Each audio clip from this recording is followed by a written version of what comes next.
Chapter 12, Killer Kane had a kid who got no brain. I feel real bad for Freak because he hates it when people try to rub his head for luck, but I don't say a word. I just run us home, thumping the short way back around the pond, and my big feet never even trip me up because I'm on automatic. I'm this running machine. Whoa, Freak says when he gets to his house. Now that was an adventure, huh? An evil dude like Iggy Lee? We're lucky to get out of there alive.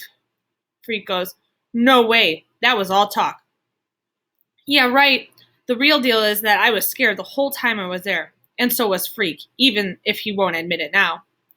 That stuff about my father was true, Freak says, studying his fingernails and acting real cool again. The Fair Gwen won't talk about it. All she says is, he made his decision and I made mine. But I know he ran away because of me. And you know what? What? Good riddance to that bad rubbish.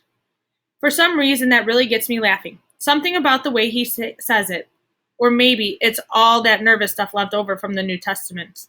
Whatever. I'm rolling on the ground like a moron, and Freak is strutting around and saying stuff like, Loretta, Loretta, my queen, wouldn't thou accept my hand in marriage? And, Sir Iggy, wouldn't thou do us all a big favor and fall upon thy sword?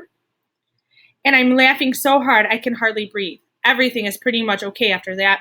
One thing we don't do, though, we don't talk about my father, good old Killer Kane, which is fine by me. School. For the last week or so, it's like getting jabbed with a little needle every time I hear the word. Graham is trying to pretend how excited she is I am finally in the 8th grade. Like this is really a big deal, which is a joke. Because the only reason I got passed from 7th grade is because they figured this way the big butthead can be, quote, someone else's problem. Thank God. We've had quite enough of Maxwell Kane, unquote. Graham takes me out to the mall to get new clothes, which is about as much fun as going to the dentist, except maybe worse, because at least at the dentist, you're mostly just in a chair with a door closed, where at the mall with Graham, it's like, hello, world, here I am, take a go look. This girl at the shoe store, she's got a little smirk and she goes, 13 triple E? Do they make shoes that big? And Graham goes, I'm quite sure they do, dear. You go ask the manager. And then she looks at me and she goes, Maxwell, this is not major surgery. So will you please, as a special favor to me, wipe that wounded look off your face and try to be polite? Yeah, right. The manager, when he comes out with these brand X running shoes, he wants to help me take off my old shoes. Like he's pretty sure I can't do it by myself, but I give him this look and he backs off and lets me do it myself. I wish you'd tie those laces, dear, Graham says, when I'm squishing around in the new shoes. That's the fashion, the manager says, with this he laugh. Actually, they're designed that way. You don't need to lace up. Just to prove what a jerk he is, I tied up the laces, and that makes Grim happy, which is funny sometimes, how little it takes to make her happy, except you don't really figure until you've already done it. Does that make any sense? Finally, we escape from the mall, and I've got enough new clothes to last me, as Grim points out, a week or so. You could just keep letting down his cuffs, Grim says, except they don't have cuffs now. What am I thinking? I think he looks quite handsome, Graham says. Maxwell, please turn around and keep your shirt tail tucked in. Ah, leave him alone, Grim says. He's not a fashion model. Just can't get over it, Graham says. Our little Maxwell is growing up. Growing is right, Grim says. The boy is certainly growing. The deal is, Freak and I get to be in the same classes. He made the Fair Gwen go in and see all these people at the school, because I wasn't supposed to be in the smart classes. No way. And finally, they all agreed it would be good for Freak having someone to help him get around. Graham acts kind of worried about it, and she doesn't want to sign the papers. Like she thinks the LD class has done me a lot of good or something.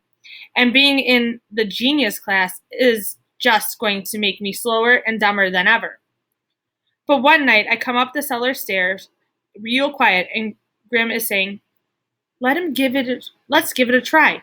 Nothing else has worked. Maybe what he needs is a friend. That's the only thing he's never had with all those special teachers. And the next morning, she signed the papers, and when we get to school the first day, Freak helps me find my name on the list, and it's true. We are in all the same classes. At first, all of the other kids are so into looking cool and acting cool and showing off their new outfits, they hardly notice us in the hall. Freak riding high on my shoulders, or the deal where his desk is always right next to me. That wears off, though, and by the time we leave math, which is just passing out the textbooks and a bunch of numbers chalked on the blackboard, you can hear the whispers in the hall. Like, hey, who's the midget?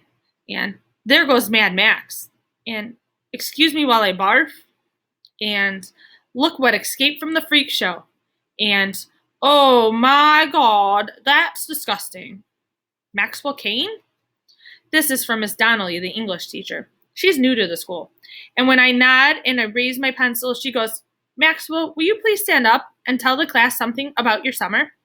Which, if she wasn't new to the school, she'd know better. Because getting up in the class and saying stuff is not something that I do. Maxwell, she goes, is there a problem? By now, there's a lot of noise and kids are shouting stuff like, forget it, Miss Donnelly, his brain is in his tail. Ask him to count and he can paw the ground. Maxie pad, ask him quick about his dad. Killer Kane, had a kid who got no brain. Miss Donnelly has this look like she had stepped in something and she can't get it off her shoe. The shouting and the singing goes on, and pretty soon some of the kids are throwing stuff at us, pencils and erasers and wadded up paper. And it's like Miss Donnelly has no idea what to do about it. The room is out of control.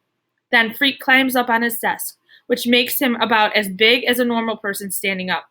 And he starts shouting at the top of his lungs. Order! He shouts. Order in the court! Let justice be heard!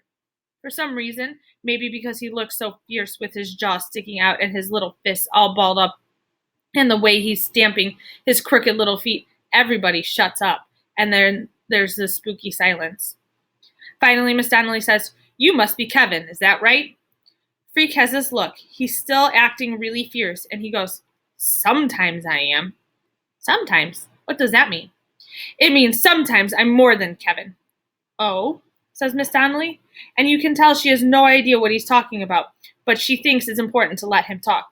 So, Kevin, she says, can you give us all an example? Next thing I know, Freak has his hands on my head, and he's getting himself up on my shoulders, and he's tugging at me in a way that I know means stand up. So I do it.